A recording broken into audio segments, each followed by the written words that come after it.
Number one, you need to understand how the LinkedIn algorithm works. The truth is, it's very complicated and no one actually knows how it works, including people who worked at LinkedIn, who I've seen talk about how they don't even know exactly what the algorithm is measuring and it's changing all the time. But that said, even though the algorithm is complicated, it's actually simpler than you think for your purposes. At the end of the day, all the LinkedIn algorithm cares about is engagement. And what that means is they're looking for sort of three different buckets of things to determine whether or not they should show your post to more people. The first is dwell time, which means how much time does someone spend on your post? That is obviously a signal of how interested people are in it. So that means that a longer post is more likely to do better in the algorithm than a shorter post because if people keep reading it, they're going to spend more time on it. The second piece of engagement that they're measuring is clicks. So that includes how many people are clicking the read more button to see your full post, how many people are clicking the images in the post, how many people are clicking into the comments of their post. So clicks in any shape or form. If you share a carousel or multiple images, are they clicking through those images? Again, that's a strong signal of engagement. And then the third category is the stuff that for the most part you can see. Reposts, comments, likes, those kinds of stats, right? Each of those contribute, they're a sign of engagement. They help the algorithm. If they see more of that engagement, they believe that more people are interested in your post and they show it to more people. That said, those are not all treated equally. So, for example, a comment is a higher form of engagement than a like. So, that will help you more. A longer comment will help you more than a shorter comment, and etc. Without getting into the weeds, what you really need to know is you need posts that people are going to spend time consuming, that they're going to hopefully have some clicks into, and that they're going to engage with in various ways. And again, the deeper that engagement, the more it's going to help you. So, with that in mind, all the rest of the tips that I'm going to give you are really designed in part to increase the engagement you get on your posts, which will then increase the reach of your posts. Number two, clean up your connections. This is one of the biggest things I discovered that I don't really see anyone talking about, and it will make a massive difference in how much reach you get on LinkedIn. So, what happens when you post something new on LinkedIn is LinkedIn shows it to a bunch of people, let's say hypothetically 100 people, depending how big your audience is. And then it measures how your post performs amongst those people. The more engagement it gets from those people, the more LinkedIn shows it to additional people, including sometimes people that you're not directly connected with, but maybe connected to the people who have engaged with it. What this means is that first group of people that sees your post is going to be your connections, and most likely your connections and not just your followers. So who you are actually connected to has a massive impact in the performance of your posts. Because your connections see your post first, it means your connections really determine the fate of your post. If your connections don't engage with your post, LinkedIn assumes your post isn't good and doesn't show it to more people. If your connections do engage, then it assumes the post is good and then it starts to expand your reach. What this means is that your connections need to be the kind of people who will engage with your post. That is a key component. So if you have a lot of connections who are people you used to work with back in the day, or friends or family, or people that have no interest in really what you're posting because it's not relevant to them, they are actually hurting the reach of your post. So you want to make sure that you clean your connections so you're only connected with people who your content now is relevant to, and ideally connected to people that are the kind of people that engage with posts. So one of the first things I recommend you do is remove any connections you have who your content is not relevant to. It's easy to do this. You just go through your connections, and I forget what it's called, but basically you unconnect from them. They will not get a notification. They will not see you remove them or anything like that. What will happen is you will be improving your connections and making it more likely that those first people who see your posts will find them relevant and engage with them, which is then going to help you in the algorithm. And as soon as I did this, I probably got rid of almost 1,000 connections and immediately started seeing better performance on my posts. So I strongly recommend you do this. And one other note going forward, you really should only add connections who are the kind of people that your content is going to be relevant to and that are likely to engage with your content, because that's what you want from that connection piece. That's going to help you boost your reach. The third tip I had for you is engage with your own posts. So this is something that a lot of people don't do or don't think to do and maybe think it's a little cringy, but it really isn't and doesn't have to be, and it will help you. So what I mean by this is you should actually be posting comments on your own posts. And the way I think about this is after you post it, you can then add comments that are almost like related mini posts. So I would treat them like another LinkedIn post. Don't just try to add value in them, try to say something good that people are going to find interesting. But your comments also count as engagement on your post. So this does a couple things. So number one, it boosts your engagement rate. It also trains your audience to check out your comments as long as you are posting comments that, like I said, provide additional value. So one key note here that actually differs, this has actually changed just in the past couple of weeks since I recorded my LinkedIn Experts Playbook. So I wasn't able to mention this in there. I will mention it here. While it's good to post a comment on your own post, it's not good to post that comment before someone else has commented on your post first. LinkedIn's algorithm sort of thinks of that as maybe a little spammy. But as long as someone else comments on your post first, then by all means, you should go ahead and add one or two, or maybe even three of your own comments. And that's separate from replying to commenters, right? Of course, you should reply to every comment you get. Those also count as engagement, and it's a very helpful thing. Also, you want to acknowledge and encourage people who commented to comment again. But in addition to those replies, you also want to post your own original comments. The other thing here about engaging with your own posts is you also should like your own posts. Again, don't be the first one to like it, but once you start getting a few likes, go ahead and like your post. Again, that counts as engagement and it will actually get you a little bit more reach. Some stats on this that I just saw from Richard Vanderblom, who does a massive report on the LinkedIn algorithm, and they analyze over 1 million posts. And they found that when you like your own post, it generally gives you an increase of 2 to 4% in reach. And when you comment on your own post, it generally gives you a boost of 6 to 8% in reach. Also, of the 1.3 million posts they analyzed, 17% of authors engaged with their own content, and those posts reached 11.2% more people on average. So liking and commenting on your own post, good thing to do. It's going to get you more reach and potentially on average, maybe 11% more reach. Okay, the fourth tip I have for you, use images that increase engagement. So first of all, every post should have an image of some sort. This is another thing that I didn't used to do that after studying LinkedIn, I started doing and have seen had a big impact on the improvement in my performance of my LinkedIn posts. So every post should have an image because that creates another opportunity for people to spend more time on your post. It gives another thing for people to potentially click. And it also can take up more real estate on the screen. So when they're scrolling their feed, you have a better chance of catching people's attention and stopping them from scrolling. Ideally, when you're adding that image, a lot of people just put a nice image or they put a big, bold, simple to read message, which is okay, but there can be a better way to do that. So again, going back to what the algorithm is looking for, you want to keep in mind that an image that people need to click creates an additional engagement opportunity.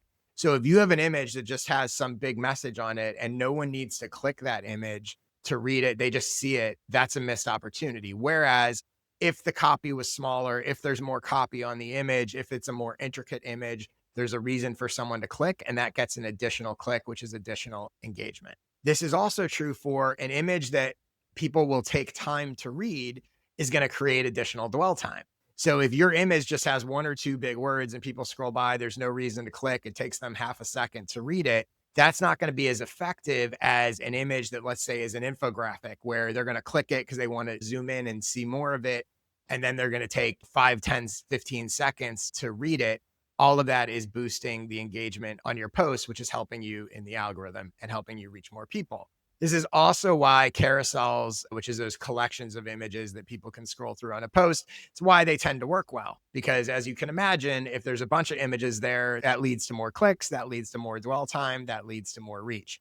The one thing I will say about carousels is if your carousel is not good and people click it and don't scroll through the majority of the slides, that sends a message to LinkedIn that the post isn't actually that engaging. So yeah, if you have a carousel with 20 images, people are only clicking through 2 of them, you're getting a couple extra clicks, but because it's not good, LinkedIn realizes people don't like this and it's not going to help you. So like anything, yes, you can do these things, but you got to make sure the images, the content, the carousels are still ultimately good and compelling. Okay, the fifth tip I have for you is to use LinkedIn search to find posts to comment on. This is a really powerful one, and especially if you don't have a huge audience at the moment and you know who you want to, the kind of people you want to get in front of.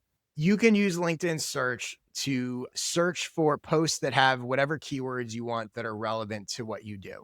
You can also filter that search in a variety of ways, including by job title. You can filter it to only see posts from people you're connected to or second degree connections. You can, I believe, filter it, like I said, for job titles. You can filter it by locations if you only want people talking about those words in your city. So you can get really specific with this. And what you'll do is you'll find a bunch of those posts, and then you've essentially found relevant conversations that you can jump into and comment on. So this is a great way to find where conversations are happening that you have value to add, that you have expertise in, that you want to get in front of new people. So I highly recommend using search. So one example of that for me is a big part of my audience is people that have newsletters. So I could do a search for the phrase my newsletter, and I'll see a bunch of posts of people who are talking about their newsletter and then jump into those conversations or identify those people and get in front of them. So again, infinite ways you can use that, but a great way to find new people in your target audience and new conversations to get into. The sixth tip I have for you is a fun one, a personal favorite of mine, and one that completely shocked me when I learned this. Go ahead and include links in your posts. Everybody tells you that social platforms and LinkedIn and everybody hates links in your posts. And in most cases, that is true. They want to keep you on their platform. They don't want you sending people elsewhere. But on LinkedIn, this is actually not true. The algorithm will not penalize you for sharing links to your content on your website or your sales pages or wherever you're going to send them to. It used to be that people did all kinds of workarounds for this. They would tell people, the links in the comments, they would post and then edit their post later and add the link. You don't need to do any of that. You can just include your link in your post, but a couple conditions here. So number one, you should include an image like you do in every post. That way the post is viewed by the algorithm as an image post and not as a link post, and it won't be penalized. Another key here is the post needs to work on its own, even if people don't click the link. So don't just put a headline and say, hey, go read my article here. That's not going to work. Have a post that includes an excerpt that, again, would work without the link. And then you can include the link, go here to read more, go here to read the rest, that kind of thing. You still want all the other rules and best practices of posts. You want it to be engaging. You want people to spend time on it. All of those things apply, even if you're including a link to the post. The other thing is, in general, from what I've seen and what I've read, it's probably better to limit yourself to one link per post as opposed to putting a bunch of links in there. And probably better not to have a link in every post that you publish. They might think that at some point that gets a little spammy. But aside from that, go ahead, post those links. You will get traffic from them. You will be able to get them to your sales pages or wherever you want to send them. I've done it. It works very well. Again, but only if the post itself works without the link too. The seventh tip I've had for you is pay special attention to what a lot of people call the magic hour. Some people call it the power hour, but basically the hour after you publish your post is when the algorithm is first measuring how your post performs. And that's when it's determining whether or not it's going to push your post to more people. So that hour is really important. And you don't want to just publish your post and then disappear. You don't want to schedule your post to publish at a time that you're not going to be around, because you want to be there to reply to all the comments you get. You want to be there to like your own post, to add your own comments to the post. You want to be there to be available in that hour. And you don't have to be there the whole time, but you can be there a little bit at the beginning of the hour and drop back in a little bit towards the end of the hour. But just know that everything that I've mentioned in this podcast episode matters more if it happens in the first hour than later. Whenever you're going to post, and you can schedule accordingly. And by the way, in general, in most cases, the best time to post is in the morning on weekdays. Doesn't mean that's the only time you can post, but that tends to perform best. I do think there's a huge drop off on weekends. So weekdays and weekday mornings would be my recommendation. But whenever you're going to do it, make sure that you do it at a time that you can be around to engage a bit in that first hour. It will make a huge difference. Okay, my eighth and final tip for you in this podcast: direct messages are gold. And I do not mean spammy, annoying, cold direct messages that are going to make people hate you and block you and report you as a spam. I'm not talking about that. I'm talking about direct messages that provide value and build relationships to people who, in a lot of cases, have already expressed some interest in you. So, in my LinkedIn Experts Playbook session, I show you the exact DMs strategy and the exact messages I'm sending to convert 15% of people who engage with my LinkedIn posts into paid members of my clients from content membership. I am doing this every day. It is working not only to get me clients, but it is working to grow my LinkedIn audience. It is working to increase the reach of my posts. Direct messages, when done right and done well, are insanely powerful. So I'm not going to go into the specifics of that whole approach right here, but you can go to joshspector.com/program, join my membership. You'll get immediate access to the LinkedIn Experts Playbook, in which I break down exactly what I'm doing, how I'm doing it, and what I'm sending, as well as a bunch of other LinkedIn strategies that I haven't mentioned in this podcast.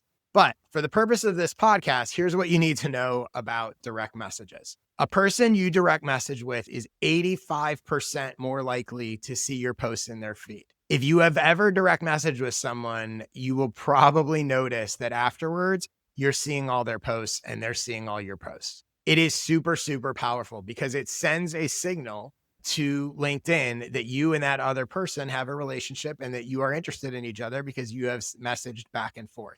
So it's logical. It makes sense. But that means every person that you direct message with and show LinkedIn you have a relationship with is more likely to see your posts, which means they're more likely to engage, which means you're more likely to get more reach, and round it goes, right? This also means that the more people you have direct message conversations with, the more people will see your posts and all those good things will happen.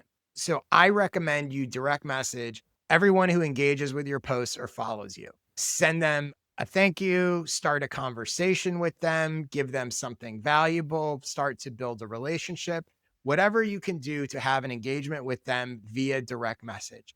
Because again, even that one direct message exchange that you have with them is going to make them 85% more likely to see your next post in their feed, which is just huge. And so with that in mind, and you may have noticed this, if you ever direct message with someone, you probably notice that afterwards you start seeing all their posts in your feed and they start seeing all your posts in their feed. So it is a super powerful tactic. And by the way, besides the algorithm and the increased reach, the whole point of social media is to start to build connections with people and relationships with them that can turn into all sorts of good things. So this is a good thing to be doing, even if it didn't help you with your posts and your reach in the algorithm. But the fact that it does makes it an even more beneficial thing to do.